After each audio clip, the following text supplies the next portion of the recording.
Well, hello, this is Doug Koenig from the world-famous global headquarters of the offices of Doug Koenig. Well, maybe it's just one office, but I'm here today to talk to you about three different things related to digital assets. And they're going to be covered in three separate videos. The first video is about passwords and other kinds of digital assets that are non-tangible. The second one is going to be about social media sites such as Facebook and other types of sites for which you have digital assets. And the third is going to be cryptocurrency. So keep an eye out for all three of the videos. This is the first one, and I'll go over a couple of little topics and specifically about what is a digital asset. So to start off with, in estate planning, we typically give away assets that are tangible. That would be things like houses and cars and other sorts of things, cash maybe, that a person can hold on to and can be given directly to a person. A house, for example, has a deed and a title to the house, title to a car. These are things that are fairly easy to comprehend. It's a little bit more confusing to work with digital assets, that is, assets which are non-tangible, assets that may be contained only in the world of the internet or social media sites and so on.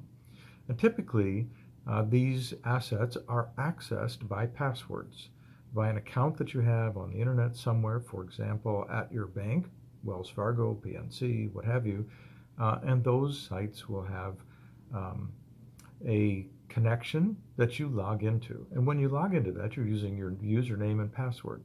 Now, what happens if you were to forget your password? Now, that happens to a lot of us. From time to time, we forget our passwords. We may forget where we leave our keys. The keys you can find again. Other things may be floating around on a messy desk. But when you lose your digital password, you really have a very hard time getting back into the account. This happens to a lot of people in various ways. In particular, my practice area tends to focus on elder law. That is, with people who may be aging.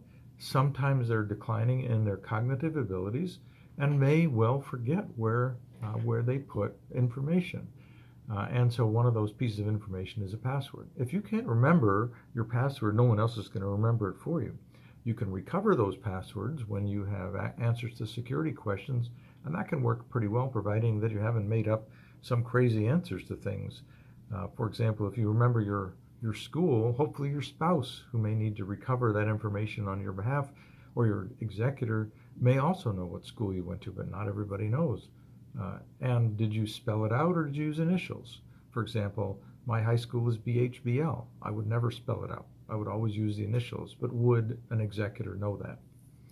So you can use things like a password manager, LastPass, OnePass, a number of other ones that allow you to manage your passwords online. I have over 400 digital accounts that Password Manager manages for me. There is no possible way I'm going to remember 400 different passwords and which account they apply to. So using a tool like that is tremendously valuable, but you need to leave the information about how to get to that with your executor or your agent under power of attorney. We can help you do that. My law office specializes in wills. Well, I can't say specialize. My office works with and focuses on elder law and estate planning. And in that context, we do powers of attorney and wills. In both cases, we can provide for the provisions for a digital executor or a digital attendant, if you will.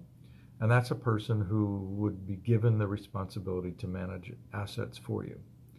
So, and like I said, these can be things like airline miles account, financial activities such as your bank or investment accounts and so on. And all of those can be managed. And I will help you identify who should be the right person and what the right mechanism is to save those passwords for you. So our next part's going to be about social media and about cryptocurrency, and I look forward to seeing you back then.